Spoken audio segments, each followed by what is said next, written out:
এই নতুন বছরটা আমরা যেন বেশি বেশি আল্লাহর শুকরিয়া দিয়ে নতুন বছরটাকে সমৃদ্ধ করতে পারি, বেশি বেশি যেন আল্লাহর ইবাদত করতে পারি। নতুন বছরে আমরা শপথ নেই, আমরা যেন অন্তরে হিংসা লালন না করি, বিদ্বেষ লালন না করি, আমরা নিজেরা নিজেরা যেন কাদা ছোড়াছুরি না করি, আমরা যেন মিলেমিশে একসাথে একাকার হয়ে যাই। আল্লাহ তুমি কবুল করো, আমরা পড়ি আমিন। 60টা জিনিস মানুষ মরে যাওয়ার পরে তার কবরে পৌঁছতে থাকে। ইন্না মিম্মা ইয়ালহাকুল মুমিন মিন হাসানাতিহি বা'দা মাউতিহি, মানুষ মরে যাওয়ার পরেও যে 60টা জিনিস তার কবরে পৌঁছায় তার মধ্যে একটা হচ্ছে মসজিদান বানাহু, সে যে মসজিদ বানিয়ে গিয়েছে ওই মসজিদের সওয়াব। সুবহানাল্লাহ পড়ে। আপনি টাকা দিয়ে মসজিদ বানিয়ে দিলেন, ওই মসজিদে মুসল্লিরা নামাজ পড়ে, রোজাদাররা এসে ওখানে ইফতার খায়, তাহাজ্জুদ আদায়কারীরা তাহাজ্জুদ পড়ে, তাদের সওয়াবের কমতি হবে না, কিন্তু তাদের সওয়াবের একটা পার্সেন্টেজ সওয়াব যে ব্যক্তি মসজিদ বানালো তার আমলনামায় আল্লাহ ঢুকিয়ে দেয়। সুবহানাল্লাহ বলতে পারলেন না? হে নামাজি আমার ঘরে নামাজে পড়ো আজ, দিল মে তোমার চরণ তলে হৃদয় যায় নামাজ। হে নামাজি আমার ঘরে নামাজে পড়ো আজ, দিল মে তোমার চরণ তলে হৃদয় যায় নামাজ। পড়েন আল্লাহু আকবার।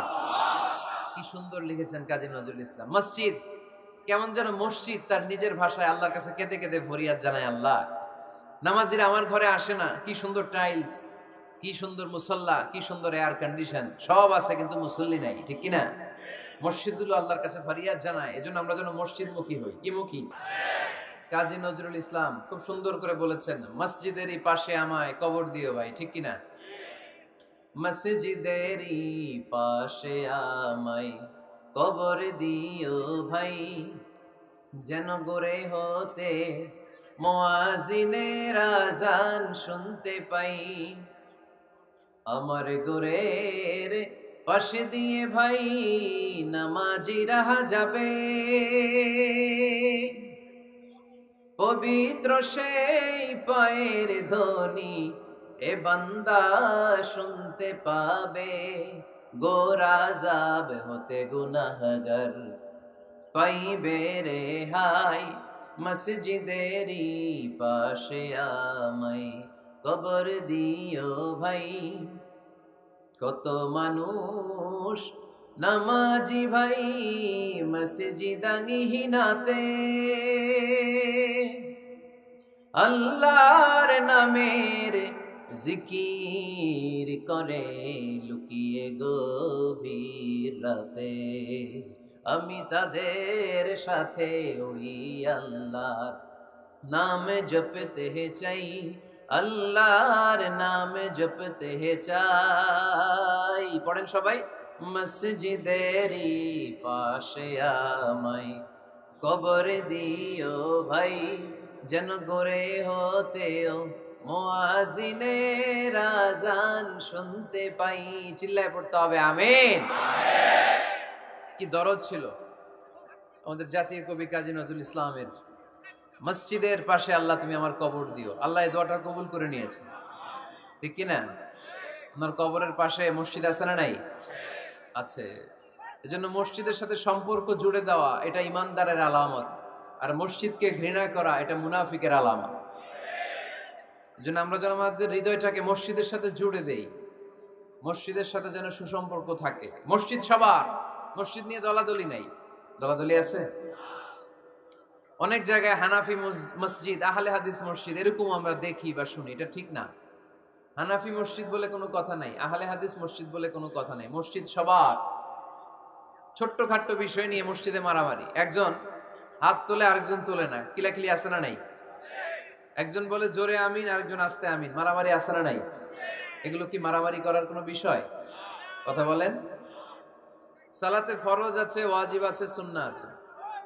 খেয়াল করে বুঝবেন, ফরজ যদি নষ্ট হয় সালাত ভঙ্গ হয়, you have to repeat your সালাহ। ওয়াজিব নষ্ট হলে সালাত ভঙ্গ হয় না, নতুন করে পড়া লাগে না, সেজদায় সাহু দিলেই সালাত আদায় হয়ে যায়। আর সুন্নাহ নষ্ট হলে নামাজ নষ্টও হয় না, নতুন করে পড়াও লাগে না, সৌ সেজদাও লাগে না, নামাজ আদায় হয়ে যায়। সুন্নাহ নষ্ট হলে এই যে হাত তোলা না তোলা এটা সুন্নাহ, আমিন জোরে বলা না বলা এটা কি সুন্নাহ, যেটা কোনো কারণে কেউ না করলেও তার নামাজ কবুল করে নেবে কে? আর এই সব সুন্নত লই আমগো দেশে কিলাকিলি, মৌলভীবাজারে মাশাআল্লাহ এগুলা নাই, এখানেও আছে। এগুলার অবসান ঘটুক, আমরা চাই কি চাই না? আর কত এই ছোটখাটো বিষয় নিয়ে আমরা এই বিভেদের প্রাচীর আর দেয়ালকে উঁচু করব আমাদের মাঝখানে? কবে আমরা ঐক্যের সিন্ডিকেট করব? কবে? আর কবে সাদা মনের মানুষ হব? কবে? আর কত? অনেক হয়েছে, আর না, এবার থামেন। বিভেদের প্রাচীরকে ভেঙে চুড়িয়ে দেন, ঐক্যের এমন সিন্ডিকেট গড়তে হবে যাতে কোনো অপশক্তি এই ঐক্যকে ভাঙতে না পারে, বানচাল করতে না পারে। চিল্লায় বলেন ঠিক কিনা? এজন্য মিউচুয়াল রেসপেক্টের দরকার, পারস্পরিক শ্রদ্ধাবোধ সব ক্ষেত্রে, রাজনীতিতে, সামাজিক অ্যাক্টিভিটিসে আমাদের আলেম ওলামাদের মধ্যে পারস্পরিক শ্রদ্ধাবোধের দরকার, মিউচুয়াল রেসপেক্ট। কেউ কাউরে রেসপেক্ট করে না, আমি যেটা বলছি এটাই সব, বাকি সব হারাম, এরকম বলে না অনেকে? এরকম যেন না করি। তাহলে মসজিদ সবার, মসজিদ আল্লাহর হাবিব সাল্লাল্লাহু আলাইহি ওয়াসাল্লাম খ্রিস্টানদেরকে মসজিদে ঢুকতে দিয়েছেন, আর আমরা মুসলমান ভাইয়ের জন্য মসজিদে তালা ঝুলাই দেই, আছে না নাই? আল্লাহর হাবিব সাল্লাল্লাহু আলাইহি ওয়াসাল্লাম কোথাও গেলেই প্রথমে মসজিদ বানাতেন। কি বানাতেন? মসজিদ বানাতেন। মক্কা থেকে হিজরত করে মদিনায় আসলেন, কোবায় থাকলেন কয়েক সপ্তাহ, কোবা পল্লীতে তিনি মসজিদ বানালেন, মসজিদ কোবা। ওখানে প্রতি শনিবার কেউ যদি অজু করে ওখানে যে 2 রাকাত নামাজ পড়ে, একটা কবুল উমরার সওয়াব আল্লাহ তাআলা তার আমলনামায় দিয়ে দেয়। মসজিদে কোবা বানালেন। তারপরে মদিনায় এসে মসজিদে নববী বানালেন আল্লাহর হাবিব সাল্লাল্লাহু আলাইহি ওয়াসাল্লাম, মসজিদে নববী। এটা ছিল আল্লাহ রাসূল সাল্লাল্লাহু আলাইহি ওয়াসাল্লামের বৈশিষ্ট্য, কোথাও গেলেই তিনি মসজিদ বানাতেন। মসজিদে নববী, হায় রে, এখন তো কত সুন্দর মসজিদ আমরা দেখি, আমরা যে সালাত পড়ি। আল্লাহর হাবিব সাল্লাল্লাহু আলাইহি সাল্লামের সময় মসজিদে নববী কি এরকম ছিল? কথা বলেন। ফ্লোর ছিল বালুর ফ্লোর। কিসের ফ্লোর? আমাদের মসজিদের ফ্লোর কিসের? টাইলস। আর আল্লাহ রাসূল সাল্লাল্লাহু আলাইহি ওয়াসাল্লামের মসজিদে নববীর ফ্লোর কিসের? কথা বলে না। তো আওয়াজ করে উত্তর দেন না কেন? কষ্ট হচ্ছে? দুপুরে খাইছেন না সবাই? কেন খান নাই কেন? রোজা রাখছিলেন? হ্যাঁ, ফজর বাদে আইছি। আচ্ছা ঠিক আছে, ঠিক আছে। আচ্ছা আচ্ছা, সাউন্ড নাই, কথা শোনা যায় না? তো এটা শুনলা কেমনে? জিজ্ঞেস করলাম কথা শোনা যায় না, কয় না। তো এটা শুনলা কি করে? মানে অল্প শোনা যায়, তাই তো? একটু পরে আমার বিদায় ঘন্টা বাজবে, আমি চলে যাব। এই তোমরা ডিস্টার্ব করতে করতে আমার সময় শেষ। তোমরা ডিস্টার্ব করলে তোমাদের লস, আমি আমার টাইমের 1 মিনিট বেশি যেতে পারবো না, কারণ এখানে আসরের সালাতের আজান শুরু হয়ে যাবে, এরপরে কোনো কথা নেই। আর বক্তব্য লম্বা করা এটা বেদাত। এই বেদাতকে আমি সুন্নাতের মধ্যে আনতে চাচ্ছি। একটা সময়ে একেবারে কমায় নিয়ে আসবো। এত প্রোগ্রামও আমি করতে চাই না। আমি ঘোষণা দিয়েছি আগামী বছরে সারা বাংলাদেশে আমার প্রোগ্রাম হবে 50টা। কয়টা? 50টা। এরপরের বছর 30টা, এরপরের বছর 20টা। বিভাগীয় প্রোগ্রাম করলেই চলবে আমার। এক এক বিভাগে যে 2 দিন 3 দিন খালাস। এত দরকার নেই, এত লম্বা চূড়ার বক্তব্যের দরকার নেই। আধা ঘন্টা চুপ করে শুনেন, কয়েকটা মেসেজ ড্রপ করি, take it with you to your home, then practice and apply in the society. নিয়ে যান, আমল করেন, সমাজে কাজে লাগান। সমাজটা আলোকিত করে দিবে কে? খুতাবুকুম তাবিলা সালাওয়াতুকুম কাসীরা। আল্লাহর হাবিব সাল্লাল্লাহু আলাইহি ওয়াসাল্লাম বললেন, কিয়ামতের একটা আলামত, কিয়ামতের আগে তোমাদের বক্তব্য হয়ে যাবে লম্বা, সালাত হয়ে যাবে খাটো। সালাতের পরে তাসবিহ পড়তে চায় না লোকজন, ব্যস্ত, মহা ব্যস্ত, সুপার বিজি। কোত্থেকে আসলো এই ব্যস্ততা? আপনি রবের সাথে মুনাজাত, না যাই ইউনাজি মুনাজাত, আপনার রবের সাথে একাকী নীরবে কথা বলতে মনে চায় না আপনার? এত তাড়াহুড়ো কিসে? ধীর স্থির হন, একটু স্থির হন, একটু মনোদৈহিক প্রশান্তি অর্জনের চেষ্টা করেন। সব সময় ব্যস্ত, ধাক্কাধাক্কি, উচ্ছৃঙ্খলা, এগুলো আমাদেরকে শেষ করে দিয়েছে। এজন্য লম্বা চূড়া বক্তব্য ঠিক না। বক্তব্য শুনতে আমাদের ভালো লাগে, আমল করতে ভালো লাগে না। বক্তব্যটা শেষেই সিগারেট ধরায়, আছে না নাই? মাহফিল শেষেই বিড়ি ধরায়, কয় চমৎকার ওয়াজ করছে হুজুরে। ওয়াজটা সেরকম হয়েছে, অনেক কণ্ঠ সুন্দর হুজুরের। এতদিন ইউটিউবে দেখছি, আজকে সরাসরি দেখাইছি, আছে না নাই? তো কি লাভ হয়েছে? লাভটা হয়েছে কি? এই যে মাহফিল শেষে বিড়িটা ধরাইলেন আর গেলেন, কোনো লাভ হয় নাই। এগুলো থেকে বেরিয়ে আসতে হবে। বছরের পর বছর আমাদেরকে শেখানো হয়েছে একভাবে, কেউ এই পরিবর্তনের আওয়াজ তোলে নাই। আওয়াজ আপনাকে তুলতে হবে। আওয়াজ তোলার জন্য এত মানুষ লাগে না, আপনি একাই যথেষ্ট। আপনি দাঁড়ান না সামনে, দেখবেন আপনার সামনে কেউ টিকে থাকতে পারবে না, ঠিক কিনা? কিন্তু আপনার শক্ত সিদ্ধান্ত লাগবে, পরিবর্তনের জন্য শক্ত মানসিকতা লাগবে, যে আমি পরিবর্তন করতে চাই। We have to change. যুগ জামানা পাল্টে দিতে চাই না অনেকজন, এক মানুষই আনতে পারে জাতির জাগরণ। এক মানুষই বিপদকালে বাঁচায় কাফেলায়, ক্ষুদ্র ডিঙ্গি বাঁচায় জাহাজ অসীম দরিয়ায়। এজন্য আপনার শক্ত সিদ্ধান্ত পারে আপনার মৌলভীবাজারটাকে দেশের শ্রেষ্ঠ জেলা, শ্রেষ্ঠ থানা হিসেবে আল্লাহর কাছে কবুল করতে, ঠিক কিনা? এই জন্য লম্বা চূড়া আলোচনা ঠিক না। ছোটখাটো অল্প কয়েকটা মেসেজ নিয়ে যেতে পারলেই that's enough. One of the minor signs before the day of judgment, your Islamic lectures will be very longer and your salah 5 times a day will be shorter. কিয়ামতের আগে বক্তব্য লম্বা, নামাজ খাটো, তাসবিহ পড়ে না, ব্যস্ত, মহাব্যস্ত। এই মহাব্যস্ততা ছাড়েন, কোরআন সুন্নাহর দিকে ফিরে আসেন। বরকত দিবে কে? বিশ্বনবীর মসজিদে নববীর ফ্লোর বালুর ফ্লোর ছিল, আমাদের ফ্লোর টাইলস। আল্লাহর হাবিব সাল্লাল্লাহু আলাইহি ওয়াসাল্লামের মসজিদে বালি নিচে, এই বালিতেই নামাজ পড়তেন। বৃষ্টি হলে কাদামাটি হয়ে যেত, কাদামাটিতেই সেজদা করতেন। সেজদা করলে কাদার মাটি আল্লাহর হাবিব সাল্লাল্লাহু আলাইহি ওয়াসাল্লামের নাকে আর কপালে লেগে যেত।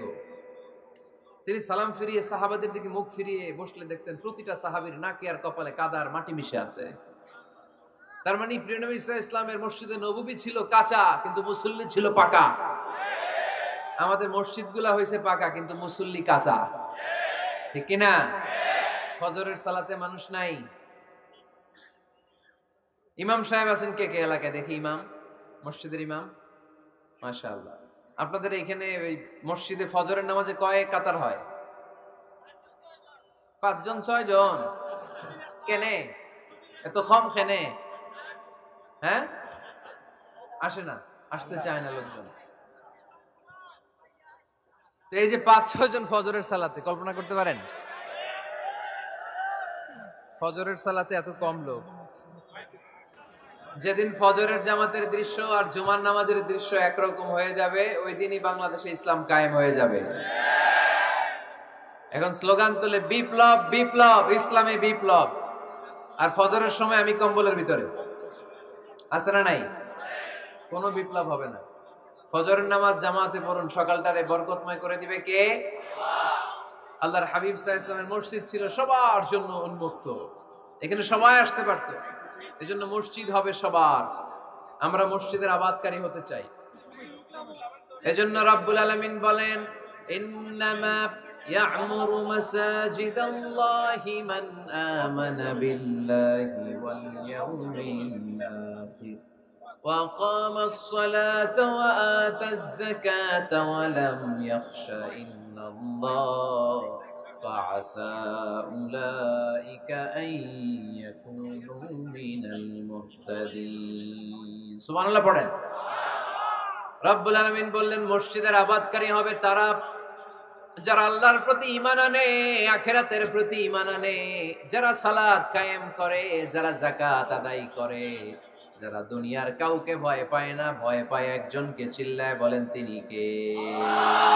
যাদের হৃদয়ে আছে আল্লাহর ভয়, তারা কবু পথ ভুলে যায় না। আল্লাহর প্রেম ছাড়া এই দুনিয়া কারো কাছে কোনো কিছু চায় না, ঠিক কিনা? তাহলে যারা মসজিদের আবাদকারী এরা ভয় পায় একজনকে, চিল্লায় বলেন তিনি কে? মসজিদের আবাদকারীদের প্রথম গুণ, তারা আল্লাহয় বিশ্বাস করে, তারা আখিরাতে বিশ্বাস করে, তারা সালাত কায়েম করে, তারা যাকাত আদায় করে, তারা আল্লাহ ছাড়া পৃথিবীর কাউরে ভয় পায় না। আল্লাহ বলেন ফাআসা উলাইকা আইয়াকুনু মিনাল মুহতাদিন। আশা করা যায় তারাই হলো হেদায়েতের রাস্তার উপরে আছে, ঠিক কি না? তারাই মসজিদের আবাদকারী, যারা মসজিদে যায়, সালাত আদায় করে। এখন মসজিদের আবাদকারী আপনি হতে চান, আপনি মসজিদে যান না, আপনি আবাদকারী হতে পারবেন? মসজিদের অনেক সভাপতি আছে, মসজিদে যায় না, আছে না নাই? মৌলভীবাজারে এই সমস্যা বোধহয় নাই। মসজিদের সেক্রেটারি মসজিদে যায় না, আছে না নাই? তাহলে হইলো, এটা হইলো, এটা মেনে নেওয়া যায়? এজন্য সভাপতি সাহেবরা, আপনি কষ্ট করে মসজিদ বানিয়েছেন, মসজিদে যাবেন। এই কথা বলেন কেন? এত দিকে বিশৃঙ্খলা হইলে কেমন হবে? বসেন আর অল্প কয়েক মিনিট। সভাপতি সাহেব আপনি মসজিদে যাবেন, সেক্রেটারি সাহেব আপনি মসজিদে যাবেন, তাহলে আপনি সঠিক মসজিদের আবাদকারী হবেন, ঠিক কিনা? আমরা মসজিদের আবাদকারী হতে চাই, ইনশাআল্লাহ পড়েন। উমরানুল মাসাজিদ, মসজিদের আবাদ কি করে করতে হয়? মসজিদ আবাদ করার এক নাম্বার মাধ্যম হচ্ছে মসজিদ নির্মাণ করা। কি করা? নির্মাণ করা। খেয়াল করবেন, আল্লাহর হাবিব সাল্লাল্লাহু আলাইহি ওয়াসাল্লাম বলেছেন, মান বানা মসজিদান মিন মালিহি ফিদ দুনিয়া বানাল্লাহু লাহু বাইতান ফিল জান্নাহ। যে ব্যক্তি নিজের পকেটের টাকা খরচ করে দুনিয়াতে মসজিদ বানায়, আল্লাহ তাআলা তার জন্য জান্নাতে ঘর বানায়। 60টা জিনিস মানুষ মরে যাওয়ার পরে তার কবরে পৌঁছতে থাকে। ইন্না মিম্মা ইয়ালহাকুল মুমিন মিন হাসানাতিহি বা'দা মাউতিহি, মানুষ মরে যাওয়ার পরেও যে 60টা জিনিস তার কবরে পৌঁছায়, তার মধ্যে একটা হচ্ছে মসজিদান বানাহু, সে যে মসজিদ বানিয়ে গিয়েছে ওই মসজিদের সওয়াব। সুবহানাল্লাহ পড়ে। আপনি টাকা দিয়ে মসজিদ বানিয়ে দিলেন, ওই মসজিদে মুসল্লিরা নামাজ পড়ে, রোজাদাররা এসে ওখানে ইফতার খায়, তাহাজ্জুদ আদায়কারীরা তাহাজ্জুদ পড়ে, তাদের সওয়াবের কমতি হবে না, কিন্তু তাদের সওয়াবের একটা পার্সেন্টেজ সওয়াব যে ব্যক্তি মসজিদ বানালো তার আমলনামায় আল্লাহ ঢুকিয়ে দেয়। এজন্য বেশি বেশি মসজিদ বানাতে রাজি আছেন তো? তাহলে মসজিদ আবাদ করার প্রথম মাধ্যম হচ্ছে মসজিদ বানানো। 2 নাম্বার মাধ্যম হচ্ছে মসজিদে যে জামাতে সালাত আদায় করা। জামাতে সালাতুল জামাআ তাফদুলু সালাতাল ফাযযি বি27 দারাজা। ঘরে নামাজ পড়লে একা একা পড়লে যেই সওয়াব, জামাতে পড়লে 27 গুণ বেশি সওয়াব। সুবহানাল্লাহ বলতে পারলেন না? হে নামাজি আমার ঘরে নামাজে পড়ো আজ, দিল মে তোমার চরণ তলে হৃদয় যায় নামাজ। হে নামাজি আমার ঘরে নামাজে পড়ো আজ, দিল মে তোমার চরণ তলে হৃদয় যায় নামাজ। পড়েন আল্লাহু আকবার। কি সুন্দর লিখেছেন কাজী নজরুল ইসলাম। মসজিদ কেমন যেন মসজিদ তার নিজের ভাষায় আল্লাহর কাছে কেঁদে কেঁদে ফরিয়াদ জানায়, আল্লাহ নামাজিরা আমার ঘরে আসে না, কি সুন্দর টাইলস, কি সুন্দর মুসল্লা, কি সুন্দর এয়ার কন্ডিশন, সব আছে কিন্তু মুসল্লি নাই, ঠিক কিনা? মসজিদগুলো আল্লাহর কাছে ফরিয়াদ জানায়। এজন্য আমরা যেন মসজিদমুখী হই। কি মুখী? আওয়াজ করে বলতে হবে, কি মুখী? মসজিদমুখী। তাহলে মসজিদ আবাদের 1 নাম্বার পদ্ধতি মসজিদ বানানো। 2 নাম্বার মসজিদে বেশি বেশি যে জামাতে সালাত আদায় করা। 3 নাম্বারে মসজিদের সাথে সম্পর্ক জুড়ে দেওয়া, হৃদয়টা যেন সবসময় মসজিদের সাথে লেগে থাকে। আল্লাহর হাবিব সাল্লাল্লাহু আলাইহি ওয়াসাল্লাম বললেন, সাবআতুন ইউযিল্লুহুমুল্লাহু ফি যিল্লিহি ইয়াওমা লা যিল্লা ইল্লা যিল্লু। 7 শ্রেণীর ব্যক্তিকে আল্লাহ তাআলা কিয়ামতের দিন আরশের নিচে ছায়া দিবে, যেদিন আল্লাহর আরশের ছায়া ছাড়া কোনো ছায়া পৃথিবীতে থাকবে না। সেই দিনটা কি এই দিনের মতো? কিয়ামতের দিনটা আজকের এই দিনের মতো হবে? 50,000 বছর হবে। এটা লেন্থ, এটা ডিউরেশন। কাআন সাফসাফা লা তারা ফিহা ইওয়াজা ওয়ালা আমতা, লেভেল প্লেইং ফিল্ড, তামার জমিন। একটু কল্পনা করেন তো ওই দিনটা কত ভয়ঙ্কর। বাবা ছেলেরে চিনবে না ওই দিন, ছেলে বাবারে চিনবে না, স্ত্রী স্বামীকে চিনবে না, স্বামী স্ত্রীকে চিনবে না, পীর সাহেব মুরিদ চিনবে না, মুরিদ পীর সাহেবকে চিনবে না, নেতা কর্মীকে চিনবে না, কর্মী নেতাকে চিনবে না। হায় হায়, ইয়া নাফসি বলে কাঁদবে। সূর্যটা মাথার কাছে চলে আসবে, সূর্যের তাপে মাথার মগজগুলো গলে গলে নাকের ছিদ্র আর কানের ছিদ্র দিয়ে টপ টপ করে বেয়ে বেয়ে পড়বে। তৃষ্ণায় মানুষগুলো পাগল পাড়া, জিহ্বাটা বের হয়ে নাভি পর্যন্ত ঝুলতে থাকবে। সেদিন সবাই পাগলের মতো ছুটতে থাকবে, কোনো ছায়া নাই আল্লাহর আরশের ছায়া ছাড়া। আল্লাহর হাবিব বললেন, 7 শ্রেণীর ব্যক্তিকে আল্লাহ তাআলা আরশের নিচে ছায়া দিবেন।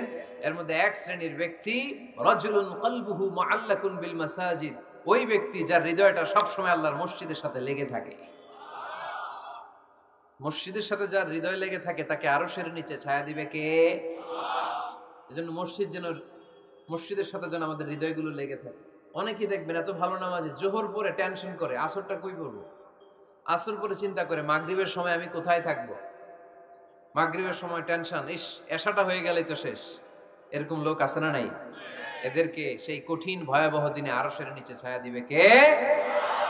তারপরে মসজিদ আমাদের 4 নাম্বার পদ্ধতি, মসজিদকে পরিচ্ছন্ন রাখা, মসজিদকে ঝাড়ু দেয়া। মসজিদকে যারা পরিষ্কার করে তাদের হৃদয়ের যন্ত্রণা দূর করে দেয় কে? সাইয়েদনা ইব্রাহিম আলাইহিস সালাম এবং ইসমাঈল আলাইহিস সালামকে আল্লাহ তাআলা আদেশ করেছেন, তাহহিরা বাইতিয়া লিত-তাইফিনা ওয়াল আকিফিনা ওয়ার রুকআইস সুজুদ। হে ইব্রাহিম, ইসমাঈল, বাপ বেটা দুইজন মিলে মসজিদ ঝাড়ু দাও। কি ঝাড়ু দাও? মসজিদেরি ঝাড়ু বড়দার, ও কামারে হাত শোনো আমার মুনাজাত। পড়েন, শোনো শোনো ইয়া ইলাহি আমার মুনাজাত, শোনো আমার মুনাজাত। পড়েন আমিন। মসজিদ ঝাড়ু দেওয়া মসজিদ আমাদের অন্তর্ভুক্ত। আপনারা কেউ কোনোদিন মসজিদ ঝাড়ু দিয়েছেন নাকি? কে কে দিয়েছেন দেখি? সবাই? সবাই মসজিদের খাদেম? মাশাআল্লাহ। আমিও দিছি মসজিদ ঝাড়ু, অনেক দিছি। মাশাআল্লাহ, আল্লাহ তুমি কবুল করো। যাদের হৃদয়ে বড় জ্বালা, ফ্যামিলিতে সুখ নাই, শান্তি নাই, তারা হৃদয়ে প্রশান্তি আনতে চাইলে এতিমখানায় যাবেন, এতিমের মাথায় হাত বুলিয়ে দিবেন, এতিমের মুখে খাবার তুলে দিবেন। আপনার হৃদয়টারে নরম করে দিবে কে? আল্লাহর ঘর মসজিদে যাবেন, নিজ হাতে মসজিদটারে একটু পরিষ্কার করে দিবেন, আপনার জীবনটারে উজালা করে দিবে কে? তাহলে এগুলো করার মাধ্যমে আমরা মসজিদের আবাদ করতে চাই। আমরা মসজিদের আবাদকারী হতে চাই কি চাই না? আল্লাহর ঘর মসজিদ আবাদ করার মতো শ্রেষ্ঠ কাজ পৃথিবীতে হতে পারে না। এই মসজিদের কিছু আদব আছে, আল্লাহ রাসূল সাল্লাল্লাহু আলাইহি ওয়াসাল্লাম বলেছেন এই আদবগুলো মেনটেন করে যেন আল্লাহর ঘর মসজিদের সাথে আমরা ব্যবহার করি। মসজিদের 1 নম্বর আদব হচ্ছে মসজিদে ওযুর সাথে প্রবেশ করা। কিসের সাথে? ওযু করে পরিচ্ছন্ন হয়ে মসজিদে প্রবেশ করা। এজন্য অপবিত্র অবস্থায় গোসল ফরজ, এরকম অবস্থায় মসজিদে ঢোকা যাবে? কথা বলেন, ঢোকা যায়? যেই নারীদের মাসিক চলতেছে, মেনস্ট্রুয়েশনাল পিরিয়ড চলতেছে, ওই নারীদের পক্ষে মসজিদে ঢোকা জায়েজ আছে? নাই। তাহলে এটা হলো 1 নম্বর আদব। মসজিদে ঢোকার সময় কি করে ঢুকবো? ওযু করে। আওয়াজ করে বলেন, কি করে ঢুকবো? ওযু করে। 2 নম্বর আদব হচ্ছে মসজিদে যাওয়ার সময় সবচেয়ে ভালো জামাটা পরে যাব, সবচেয়ে ভালো পাঞ্জাবিটা পরে যাব। জানতো আপনারা? না সবচেয়ে সিরাটা পরে যান? হ্যাঁ, অনেকের নামাজের জন্য একটা পুরান জামা আছে, সিরা পাড়া, এদিকে হাত উঠালে এদিকে দেখা যায়, আছে না নাই? সবচেয়ে সিরা পাড়াটা রাখে নামাজের জন্য, কপাল পোড়া। আর সুন্নতে খাতনার অনুষ্ঠানে গেলে মাশাআল্লাহ লেহেঙ্গা গায়ে দেয়া যায়, আছে না নাই? না, আপনি ইবাদতের জন্য সবচেয়ে সুন্দর জামাটা রাখবেন। এজন্য রাব্বুল আলামিন বলেন, ইয়া বানি আদম খুযু যিনাতাকুম ইনদা কুল্লি মসজিদ। ও বনি আদম, তুমি যখন আল্লাহর ঘর মসজিদে ঢুকবা, ও বনি আদম, তুমি যখন নামাজের মুসল্লায় দাঁড়াবা, তোমার সবচাইতে দামি, সবচাইতে সুন্দর জামাটা গায়ে দিয়ে তুমি নামাজে দাঁড়াও। ঠিক কি না? তাহলে এখন মসজিদে যাওয়ার সময় কি গায়ে দিয়ে যাবেন বলেন? খিতা করবেন? হ্যাঁ, মাশাআল্লাহ। হ্যাঁ, সবচেয়ে ভালো কাপড়টা আয়রন করে পারফিউম মেখে তারপরে আমরা যাব। রাজি আছেন তো? 3 নম্বর আদব হচ্ছে মসজিদে ঢোকার সময় বাম পা দিয়ে ঢুকতে হয়।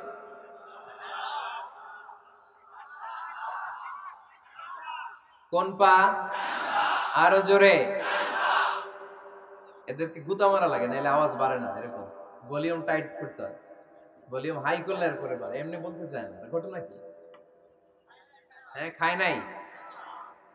বদরের যুদ্ধ হয়েছিল রমাদানে, কোন সাহাবী খায় নাই। না খাইয়া একেবারে সাইজ করে দিছে কাফেরদেরকে। আমরা না খেলেও আমাদের হৃদয়ে ইমানি শক্তি আছে না নাই? এই তো বোঝা যাচ্ছে ইমানি শক্তি আছে। এতক্ষণ আছিল কই? তো মসজিদে ঢোকার সময় কোন পা দিয়ে? এগুলো মনে থাকে আমাদের? ভুলা যাই আমরা, খেয়াল থাকে না তো এগুলা। এত কিছু মনের মধ্যে রাখলে এগুলো মনে থাকবে কেমনে? মসজিদে ঢোকার সময় কোন পা? আরো জোরে। বেরোয়ার সময় কোন পা? মনে থাকবে?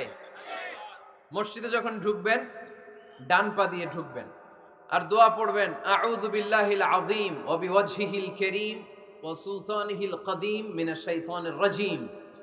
বিষ্ণু ইসা ইসলাম বললেন, যে ব্যক্তি মসজিদে ঢোকার সময় এই দোয়াটা পড়বে, শয়তান আফসোস শুরু করে, সে বলে হায় হায়, আজকের দিনের জন্য, সারা দিনের জন্য তো তুই আমার ওয়াসওয়াসা থেকে বেঁচে গেলি, আজকের সারা দিনের জন্য তোরে আমি হারালাম, আজকের সারাটা দিন আল্লাহর পক্ষ থেকে প্রোটেকশন নিয়ে তুই বেঁচে গেলি, আজকের জন্য যা, কালকে তোরে আমি ধরবো।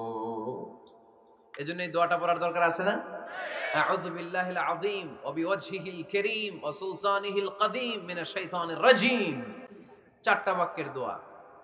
মুখস্থ করতে কষ্ট হলে যে ইউটিউবে চলে যাবে আজকেই, ওখান থেকে শুনে আপনারা মুখস্থ করে নেবেন, এই দোয়াটা পড়বেন, তাহলে ওই দিনের জন্য শয়তানের ওয়াসওয়াসা, টেম্পটেশন, প্রভোকেশন থেকে আপনি আল্লাহ তাআলার প্রোটেকশনে চলে গেলেন। সুবহানাল্লাহ পড়েন। তারপরে আল্লাহর হাবিব বললেন, ঢোকার আগে আমারে সালাম দাও। পড়বেন, আসসালামু আলাইকা আইয়ুহান নাবিয়্যু ওয়া রাহমাতুল্লাহি ওয়া বারাকাত। এই দুইটা জিনিস যখন করে ফেললেন, তখন ডান পা দিয়ে পড়বেন, আল্লাহুম্মা আফতাহ লি আবওয়াবা রাহমাতিক। সুবহানাল্লাহ পড়েন। আল্লাহুম্মা আফতাহ লি, ও আল্লাহ আমার জন্য তুমি খুলে দাও, আবওয়াবা রাহমাতিক, তোমার রহমতের দরজা। তার মানে মসজিদে ঢুকলে রহমত পাওয়া যায় কি যায় না? মসজিদে ঢুকলে পাওয়া যায় রহমত, মসজিদের বাইরে রহমতের কথা আল্লাহ বলে নাই, মসজিদের ভিতরে রহমত। কোথায় রহমত? কোথায়? মসজিদের ভিতরে রহমত আছে না?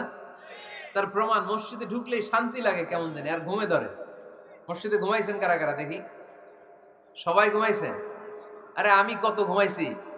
জুমার নামাজের সময় যে কি ঘুম আসে, আসে আসে, কমন পড়ছে, একেবারে কমন পড়ে গেছে, ঘুম আসে। কারণ রহমত, রহমতের ঝিরি ঝিরি বাড়ি ধারা আল্লাহ তাআলা আরশের উপর থেকে নাজিল করতে থাকে, আর এই রহমতের কারণে হৃদয়টা প্রশান্ত হয়ে যায়, অনেকের ঘুমও চলে আসে, ঠিক কি না?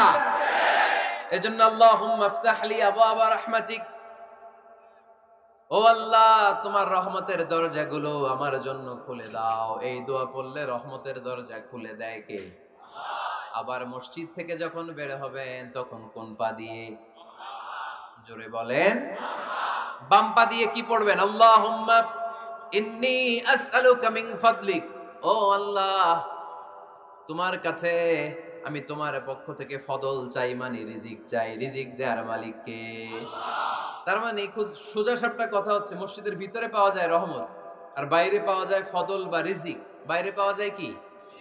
রিজিক। মসজিদের ভিতরে রিজিক আছে। তার মানে সারাদিন মসজিদে বসে থাকলে রিজিক মিলবে? নামাজের সময় নামাজ পড়তে হবে, কাজের সময় কাজ করতে হবে, এটাই হচ্ছে ইসলামের বিধান। নামাজের সময় নামাজ, কাজের সময়। আমি প্রশ্ন করবো, আওয়াজ করে উত্তর দেন। নামাজের সময়, কাজের সময়, নামাজের সময়, কাজের সময়, এটা মনে থাকবে। এজন্য আল্লাহ বলেন, ফাইদা কুদিয়াতিস সালাতু ফান্তাশিরু ফিল আরদি ওয়াবতাগু মিন ফাদলিল্লাহ। যখন তোমাদের সালাত শেষ হয়ে যায়, আল্লাহর রিজিক অন্বেষণের জন্য আল্লাহর জমিনে তোমরা ছড়িয়ে যাও। নামাজের সময় আসবেন, নামাজ শেষ বের হয়ে যান, ফান্তাশিরু ফিল আরদ, জমিনে ছড়িয়ে পড়ো। নামাজ শেষ, চেয়ারম্যান সাহেব চলে যাবে ইউনিয়ন পরিষদের ভেতরে, ছাত্ররা চলে যাবে হাই স্কুলে, মেম্বার অফ দ্য পার্লামেন্ট চলে যাবে সংসদে, সেনাবাহিনীর লোকেরা চলে যাবে ক্যান্টনমেন্টে, ব্যবসায়ীরা চলে যাবে তাদের বাজারে, সিএনজি ওয়ালারা সিএনজি নিয়ে ব্যবসা শুরু করবে, রাস্তায় নেমে যাবে, চিল্লায় বলেন ঠিক কিনা? এটাই ইসলামের বিধান। নামাজের সময় নামাজ, কাজের সময়। আচ্ছা, তাহলে প্রথম সুন্নাত পেলাম, পবিত্র হয়ে ঢুকবো, ভালো জামা পরে ঢুকবো, 2 নাম্বার। 3 নাম্বার, ঢোকার সময় কোন পা? বের হওয়ার সময় 4 নাম্বার, মসজিদে ঢুকে 2 রাকাত। মসজিদে ঢুকে কয় রাকাত পড়েন আপনারা? তাহিয়াতুল মসজিদ, মসজিদে আপনি ওয়েলকাম জানাবেন, ঢুকেই 2 রাকাত পড়বেন, ওযু করলেই 2 রাকাত। আল্লাহর হাবিব সাল্লাল্লাহু আলাইহি ওয়াসাল্লাম মসজিদে নববীতে জুমার খুতবা দিচ্ছেন। খুতবা চলাকালীন সময়ে এক সাহাবী এসে মসজিদের মধ্যে বসে পড়লেন। আল্লাহর হাবিব সাল্লাল্লাহু আলাইহি ওয়াসাল্লাম সাহাবীরে বললেন দাঁড়াও। সাহাবী দাঁড়ালেন। আল্লাহর নবী জিজ্ঞেস করলেন, কেন বসে বললা? 2 রাকাত পড়ছো নাকি? সাহাবী বলে, পড়ি নাই। বিশ্বনবী বললেন, তাহলে তাড়াতাড়ি 2 রাকাত নামাজ পড়ে বসে যাও। সুবহানাল্লাহ পড়ো। 2 রাকাত পড়ো নাই তো পড়ো, দাঁড়াও, তারপরে বসো। দেখেন, খুতবা চলাকালীন সময়ে আমাদের খতিবরা কখনো খুতবা থামায়? কথা বুঝেন নাই? জুমার খুতবা আপনারা শুনেন না? খুতবা চলতেছে, ওই মুহূর্তে ইমাম সাহেবরা কখনো খুতবা থামায়? মাঝখানে কোনো ঝামেলা হলে থামায় না। প্রথম খুতবা শেষ, বসে, তারপরে দ্বিতীয় খুতবা। খুতবার মাঝখানে কোনো থামাথামি নাই। কিন্তু আল্লাহর হাবিব সাল্লাল্লাহু আলাইহি সাল্লাম কেমন খতিব ছিলেন দেখেন। আল্লাহর হাবিব সাল্লাল্লাহু আলাইহি সাল্লামের খুতবা দেওয়ার স্টাইল এন্ড অ্যাটিটিউড এবং আমাদের খুতবা দেওয়ার স্টাইল এন্ড অ্যাটিটিউড, আল্লাহ রাসূল সাল্লাল্লাহু আলাইহি সাল্লামেরটা কত প্রাণবন্ত ছিল। আল্লাহ রাসূল সাল্লাল্লাহু আলাইহি সাল্লাম সোসাইটি ওরিয়েন্টেড একজন পার্সোনালিটি ছিলেন, সমাজের মানুষ কেন্দ্রিক, খুব সামাজিক ছিলেন আল্লাহ রাসূল সাল্লাল্লাহু আলাইহি সাল্লাম। তিনি দেখলেন একজন বসে পড়ছে, উনি খুতবা থামায় দিলেন। জুমার খুতবা থামায় বললেন, এই নামাজ পড়ছো? না, পড়ো, 2 রাকাত পড়ো। আবার খুতবা শুরু করলেন। সুবহানাল্লাহ পড়বেন না? একবার তিনি খুতবা দিচ্ছেন, দেখলেন আল্লাহ রাসূল সাল্লাল্লাহু আলাইহি ওয়াসাল্লামের দুইজন নাতি হাসান আর হুসাইন রাদিয়াল্লাহু তাআলা আনহুমা, ছোট্ট মানুষ, কাতারের ভিতরে ঢুকে কোন সাহাবী টুপি টান দেয়, কারো পাগড়ি ধরে টান দেয়, একজন এদিকে দৌড় দেয়, আরেকজন ওদিকে দৌড় দেয়। মসজিদে একটা ডিস্টার্ব হচ্ছে। আল্লাহর হাবিব সাল্লাল্লাহু আলাইহি ওয়াসাল্লাম খুতবা থামিয়ে দিলেন, মিম্বার থেকে নেমে আসলেন, দুই নাতিকে দুই হাতে ধরলেন, ধরে আস্তে করে জান্নাতের এই দুই সর্দারকে নিয়ে মিম্বারের উপরে দাঁড়ালেন। এই হাতে এই নাতি, ওই হাতে আরেক নাতি। এরপর দাঁড়িয়ে দাঁড়িয়ে তিনি বাকি খুতবা দিলেন। পড়েন সুবহানাল্লাহ। কত প্রাণবন্ত খুতবা। উনিও খুতবা দিতেন, আমরাও খুতবা দেই। আল্লাহর হাবিব সাল্লাল্লাহু আলাইহি ওয়াসাল্লাম খুতবা দিচ্ছেন, এক সাহাবী এসে বলল, ইয়া রাসূলুল্লাহ, মদিনায় দুর্ভিক্ষ, বৃষ্টি নাই, আপনি বৃষ্টির দোয়া করেন। রাসূল সাল্লাল্লাহু আলাইহি ওয়াসাল্লাম খুতবা থামায় দিলেন, থামায় দিয়ে দোয়া শুরু করলেন। আল্লাহুম্মা আসকিনা গাইসান মুগীসান মারিআন মুরিআন নাফিআন গায়রা দার আজিলান গায়রা আজিল। আল্লাহ, উপকারী বৃষ্টি দেন, যে বৃষ্টিতে আমাদের ফসল জন্মাবে, সবুজ ঘাস লতা পাতা জন্মাবে, আমাদের গবাদি পশুর রিজিক বাড়বে। এরকম উপকারী বৃষ্টি আমাদেরকে দিয়ে মদিনাটারে ধন্য করে দেয়। বৃষ্টি শুরু হলো, জুমাবার বৃষ্টি, শনি রবি সোম মঙ্গল বুধ বৃহস্পতি শুক্র, টানা 7 দিন বৃষ্টি। এবার বৃষ্টির চোটে মদিনায় বন্যা হয়ে গেছে। এতদিনে দুর্ভিক্ষ, এতদিনে কি? এখন বৃষ্টির বরকতের দোয়া করছে, বৃষ্টিতে এবার বন্যা। যেই সাহাবী বৃষ্টির জন্য দোয়া করতে বলেছিলেন, পরের জুমাবারের খুতবার সময় এসে ওই সাহাবী বলেন, ইয়া রাসূলুল্লাহ, আবার খুতবার মাঝখানে, ইয়া রাসূলুল্লাহ, আর বৃষ্টির দরকার নাই, আর দরকার নেই। এবার বৃষ্টি বন্ধের দোয়া করেন। আল্লাহর হাবিব সাল্লাল্লাহু আলাইহি ওয়াসাল্লাম খুতবা থামিয়ে আবার বন্ধের দোয়া, আল্লাহুম্মা হাওয়ালাইনা ওয়ালা আলাইনা। হে আল্লাহ, আমাদের চারিদিকে দেন, মদিনাতে আর বৃষ্টির দরকার নাই। চিল্লায় পড়েন সুবহানাল্লাহ। এজন্য খতিব হবে এরকম প্রাণবন্ত খতিব। সমাজে কি চলে, কি ক্রাইসিস, কি সংকট, ইয়াংরা কোন সমস্যায় ভোগে, আমাদের রাজনৈতিক অঙ্গনে কি সমস্যা, আমাদের অর্থনৈতিক অঙ্গনে কি সমস্যা, আমাদের সামাজিক অঙ্গনে কি সমস্যা, আমাদের পরিবারগুলোর ভেতরে কি ঝামেলা, প্রত্যেকটা কথা মসজিদের মিম্বার থেকে আসার দরকার আছে না নাই? আল্লাহর হাবিব সাল্লাল্লাহু আলাইহি ওয়াসাল্লাম এভাবেই সমাজকে ঠিক করে দিতেন। 2 রাকাত মসজিদে ঢুকে আজকে থেকে আমরা পড়ব। মসজিদে ঢুকলেই কয় রাকাত? মনে থাকবে না ভুলে যাবেন? তারপরে আল্লাহর হাবিব সাল্লাল্লাহু আলাইহি ওয়াসাল্লাম বলেছেন, খবরদার কবরের উপর মসজিদ বানিও না। কবরস্থান একদিকে, মসজিদ আর একদিকে। কিন্তু বাংলাদেশে মসজিদের সাথে কবর মেলানো আছে না নাই? ছোট্ট একটা মসজিদ, কিন্তু এত বড় বাবার কবর আছে না নাই? এগুলো করবেন না আপনি। আগে হবে মসজিদ, পরে কবরস্থান। যেমন মসজিদে নববী হয়েছে আগে, তারপরে বিশ্বনবীর কবর এখানে আছে না নাই? মসজিদে নববী প্রতিষ্ঠিত হয়েছে আগে, পরে বাকি কবরস্থান আছে না নাই? কিন্তু কোন আল্লাহর ওলির কবরস্থানের উপরে যদি মসজিদ বানান, তার উপর লানাত দিয়েছে কে? লাআনা রাসূলুল্লাহ আলাল ইয়াহুদ ওয়ান নাসারা ইত্তাখাযু কুবুর আমবিয়াইহিম মাসাজিদা। আল্লাহর রাসূলের লানত ইহুদি নাসারাদের উপর, কারণ ইহুদি আর নাসারাদের একটা খাসলাত, একটা বৈশিষ্ট্য ছিল, তারা তাদের নবীদের কবরের উপরে মসজিদ বানায় ফেলত। এটা করা যাবে? এজন্য এলাকায় এলাকায় এই ঝামেলা, কবর আর মসজিদ হবে আলাদা। আবার মসজিদের কেবলার দিকে যেন কবরস্থান না হয়, তাহলে শিরক হওয়ার সম্ভাবনা আছে না নাই? খুব সাবধান, আল্লাহ সব মাফ করে কিন্তু শিরক মাফ করে না, ঠিক কি না? শিরক হচ্ছে মহাপাপ, সব পাপের বাপ। এজন্য আমরা সব করলেও শিরকের গুনাহ মুসলমান কখনো করতে পারে। এরপর আল্লাহর হাবিব বললেন, মসজিদকে পরিষ্কার পরিচ্ছন্ন রাখো, এটাও মসজিদের আদাব। মসজিদে আতর লাগিয়ে দেন, বাখুর জ্বালিয়ে দেন। আপনাদের এই এলাকার মধ্যে তো বাখুরের অভাব নাই, আগরের অভাব নাই, ঠিক কিনা? গতকাল প্রোগ্রাম ছিল কই? সুজানগর, আগরের রাজধানী। আগর চিনেননি আপনারা? হ্যাঁ, এই যে দেহনেল উদ পারফিউম, আপনাদের এই যে মাহতাব সাহেবের আল হারামাইন, এরপরে যে আজমল কোম্পানি, এও আপনাদের এই মৌলভীবাজার এলাকার। এরকম অনেক কোম্পানি আছে দুবাই ভিত্তিক, গোটা বিশ্বে ওনারা ব্র্যান্ডিং করেছে। এগুলোর র ম্যাটেরিয়াল, কাঁচামাল যায় হচ্ছে আপনাদের মৌলভীবাজার থেকে। ছেলের বউ শাশুড়ির ওয়াজ গতকাল করছি, শুনে নিন। শাশুড়ি আর বৌমার কিলাকিলি, গতকালের ওয়াজের বিষয় ছিল কি?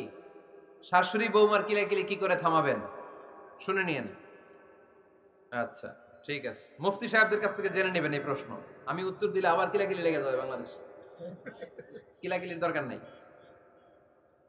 সম্মানিত ভাইয়েরা, মসজিদ পরিষ্কার পরিচ্ছন্ন রাখবেন, এই বাখুর জ্বালাবেন, দেহিনুল উদ, এই পারফিউম গুলো ছড়িয়ে দিবেন। মসজিদের মধ্যে অনেক মসজিদে দুর্গন্ধ আছে না নাই? এই কার্পেটের মধ্যে ময়লা, পরিষ্কার করে না। আল্লাহর হাবিব সাল্লাল্লাহু আলাইহি ওয়াসাল্লাম বলেছেন, খবরদার। আম্মা জান আয়েশা বর্ণনা করেন, আমার রাসূলুল্লাহ সাল্লাল্লাহু আলাইহি ওয়াসাল্লাম বিবিনাইল মসজিদ ফি দুয়ার ওয়া আন তুতাইয়াবা ওয়া তুনাযাফ, আমরা যেন এলাকা এলাকায় মসজিদ বানাই, মসজিদগুলোকে যেন পারফিউম দিয়ে, আতর দিয়ে সুগন্ধময় করে দেই। বিশ্বনবী আদেশ করেছেন, সুবহানাল্লাহ পড়ুন। এজন্য কোনো অপরিচ্ছন্ন মসজিদ থাকতে পারবে না। মসজিদের পাশ দিয়ে গেলে আতরের ঘ্রাণে আমোদ হয়ে লোকজন যেন বুঝতে পারে এটা আল্লাহর ঘর, মসজিদ। চিল্লায় বলেন ঠিক কি না? এরপরে আল্লাহর হাবিব সাল্লাল্লাহু আলাইহি ওয়াসাল্লাম বলেছেন, মসজিদের আরেকটা আদব হলো মসজিদকে অতিমাত্রায় ডিজাইন না করা। বেশি ডিজাইন করা যাবে না। এমন ডিজাইন করা যাবে না যে এটা মসজিদ বোঝাই যায় না। এত লাইটিং ফাইটিং করে, এটা কি মসজিদ না কমিউনিটি সেন্টার বোঝাই যায় না। আছে না নাই? আছে। এরকম যেন আমরা না করি সম্মানিত ভাইয়েরা। বিশেষ করে মসজিদের সামনের দেয়ালে। কোন দেয়ালে? সামনের দেয়ালটা কেবলার দিকে যেই দেয়াল, এই দেয়ালটা হতে হবে ফ্রেশ, যাতে করে মানুষের দৃষ্টি আকর্ষণ না করে। প্রায় মসজিদের দেয়ালের মাঝখানে দেখবেন আপনি ক্যালেন্ডার ঝুলায় রাখে, আছে না নাই? মৌলভীবাজারের কি অবস্থা? খিতা খবর আছে? তো এই যে ক্যালেন্ডার ঝুলায় রাখে, ওইখানে দেখবেন বিভিন্ন মসজিদের ছবি, এতিমখানার ছবি, মানুষের ছবি। তো মানুষ নামাজও পড়ে, আবার ওগুলোও তাকায়, আছে না নাই? প্রথম কাতারে পরে ওইখানে কি লেখা, এগুলো পরে তার ডিস্টার্ব হচ্ছে না? এই মুসল্লির দৃষ্টি যাতে অন্যদিকে না যায়, এটা খেয়াল রাখতে হবে। যদি পারা যায়, মসজিদের সামনে কোনো ঘড়ি টড়ি চলবে না। ঘড়ি মসজিদের পেছনের দেয়ালে, সময়সূচি পেছনের দেয়ালে, সব পেছনে। সময় কয়টা বাজে ওটা ইমাম দেখলেই চলবে, ইমাম এভাবে দেখে নিবে, আপনারাও দেখে নিবেন। কিন্তু সামনের দেয়ালটা যত সিম্পল করা যায়। আল্লাহর হাবিব সাল্লাল্লাহু আলাইহি ওয়াসাল্লাম নামাজ পড়া অবস্থায় সামনে এমন কিছু রাখতেন না যেটার দ্বারা আল্লাহর হাবিব সাল্লাল্লাহু আলাইহি ওয়াসাল্লামের সালাতে মনোযোগ অন্যদিকে চলে যায়। আমরা যখন সালাত পড়ি, যদি অন্যদিকে তাকাই, ফেরেশতার মাধ্যমে আল্লাহ একটা ডাক দেয়, বলে আকবিল, এই বান্দা ফিরে আয়, তোর নজর থাকা দরকার সিজদার জায়গায়, ফিরে আয়। আপনি আবার যখন অন্যদিকে তাকান, আল্লাহ বলে ফিরে আয়, সিজদার দিকে তাকা। আপনি আবার যখন ঘড়ির দিকে তাকান, আল্লাহ বলে আকবিল, ফিরে আয়, সিজদার দিকে তাকা। আপনি যখন আবার অন্যদিকে তাকান, তখন আল্লাহ বলে লা হাজাতা লি ইলা সালাতিক, তোর এই নামাজের দরকার আমার নাই। নাউজুবিল্লাহ পড়বেন না? তোর এই নামাজের দরকার আমার নাই। অজু করে কষ্ট করে যাকে খুশি করার জন্য আপনি সালাতে দাঁড়ালেন, উনি যদি বলে এই নামাজের দরকার নাই, তা কার জন্য নামাজ পড়লেন আপনি? কথা কি বুঝতে পেরেছেন? এই জন্য এলাকার গণ্যমান্য ব্যক্তিবর্গ আছে, আমাদের চেয়ারম্যান সাহেব আছে, আরো অন্যান্য বিজনেস ম্যাগনেটরা আছে, আপনারা মসজিদ যখন নির্মাণ করবেন, সামনের দেয়ালটা যত সাদামাটা হতে পারে ততই ভালো। এমনকি জায়নামাজের মধ্যে এখন কাবা ঘরের ছবি আছে না নাই? আছে না? কি মুসলমান আমরা, নিজের কাবারে নিজে লাথি মারি নামাজের আগে, মনের অজান্তে নিজের কাবাকে নিজে লাথি মারছি। এরকম জায়নামাজ ব্যবহার করা নিষেধ। চিল্লায় বলেন ঠিক কিনা?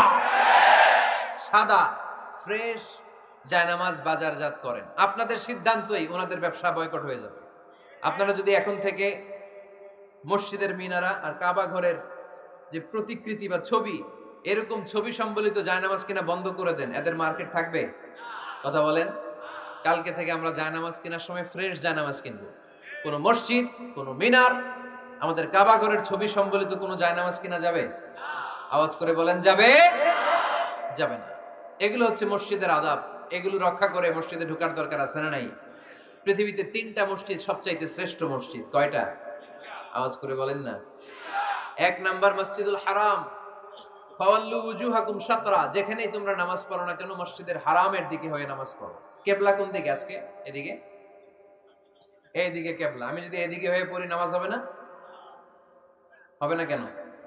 কারণ কিবলামুখী হয়ে নামাজ পড়া ফরজ। চিল্লায় বলেন ঠিক কিনা? মসজিদুল হারাম পৃথিবীর প্রথম মসজিদ। ওখানে একটা ঘর আছে, ঘরটার নাম হলো কাবা। ইন্না আউওয়ালা বাইতিন উদিআ লিন-নাসি লাল্লাযী বিবাক্কাতা বিবাক্কাতা মুবারাকা। এই পৃথিবীর প্রথম ঘর যেই ঘরটা স্থাপিত হয়েছে বাক্কা শহরে। বাক্কা মক্কার আগের নাম, এখন শহরের নাম মাক্কা, আগে নাম ছিল কি? সবাই বলেন কি নাম ছিল? বাক্কা। এটা পৃথিবীর আদি ঘর, সব নবীদের পরশধন্য পদধূলিতে এই জায়গাটা বরকতময় হয়েছে। এটা এমন ঘর যেই ঘরের চারদিকে 1 রাকাত নামাজ পড়লে 1 লক্ষ রাকাতের সওয়াব পাওয়া যায়। হজ উমরা করেছেন কে কে দেখি? হজ উমরা করেছেন আপনারা না? মাশাআল্লাহ। আমরা যারা করতে পারি নাই আল্লাহ তাদেরকেও তৌফিক দাও। আমরা যেন এই কাবা ঘরে যে প্রাণ ভরে সালাত আদায় করতে পারি, আল্লাহ তৌফিক দান করো। আমরা যেন মসজিদে নববীতে যে প্রাণ ভরে সালাত পড়তে পারি, তৌফিক দান করো। আল্লাহর হাবিব সাল্লাল্লাহু আলাইহি ইসলামের কবরের সামনে দাঁড়িয়ে যেন আমরা প্রাণ খুলে মন প্রাণ উজাড় করে বিশ্বনবী সাল্লাল্লাহু আলাইহি ইসলামকে সালাম দিতে পারি, আল্লাহ তৌফিক দান করো। এই কাবা ঘরকে কেন্দ্র করে প্রতিদিন 100টা রহমত নাজিল হয়। আওয়াজ করে বলেন কয়টা? আল্লাহর হাবিব বললেন প্রতিদিন প্রতিনিয়ত 100টা রহমত নাজিল হতেই থাকে। 60টা রহমত তাদের উপর নাজিল হয় যারা কাবা ঘরের চারদিকে তাওয়াফ করে। 40 লিল মুসাল্লিন, বাকি 40টা নাজিল হয় যারা কাবা ঘরের পাশে নামাজ পড়ে। ওয়া 20 লিন নাযিরিনা ইলাল কাবা, বাকি 20টা রহমত প্রতিনিয়ত নাজিল হয় যারা তাওয়াফ করে না, সালাত আদায় করে না, শুধু কাবার গিলাফের দিকে তাকিয়ে থাকে। কাবার দিকে তাকায় থাকলেই সওয়াব। সুবহানাল্লাহ পড়েন। 1 রাকাতে কয় লক্ষ রাকাতের সওয়াব? এজন্য আল্লাহর হাবিব সাল্লাল্লাহু আলাইহি ওয়াসাল্লাম বলেছেন লা তুশাদ্দুর রিহাল ইল্লা ইলা সালাসাতি মাসাজিদা, স্পেশাল ভার্চু এন্ড রিওয়ার্ড, বিশেষ সওয়াবের নিয়তে পৃথিবীর এই 3টা জায়গা ছাড়া কোথাও নিয়ত করে ভ্রমণ করা জায়েজ নাই। এক হচ্ছে মসজিদুল হারাম, 2 হচ্ছে মসজিদ নববী, 3 হচ্ছে মসজিদুল আকসা। এই 3টা মসজিদ ছাড়া পৃথিবীর কোনো মসজিদে নিয়ত করে সফর করা যাবে না। বিশেষ নিয়তে সফর করা যাবে না যে আমি যদি এই মৌলভীবাজারের জামে মসজিদে যাই বেশি সওয়াব পাওয়া যাবে, এই নিয়তে সফর করা যাবে না। বেশি সওয়াব শুধু এই 3 মসজিদে। মসজিদুল হারামে 1 রাকাতে কত রাকাতের সওয়াব? কথা কয় না, বুঝে নাই বোধহয়। কয় লক্ষ? আর মসজিদে নববীতে 1 রাকাতে 1000 রাকাতের সওয়াব। আরেক বর্ণনায় আছে 50,000, বর্ণনাটা দুর্বল। সহিহ বর্ণনায় এসেছে 1 রাকাতে 1000 রাকাতের সওয়াব।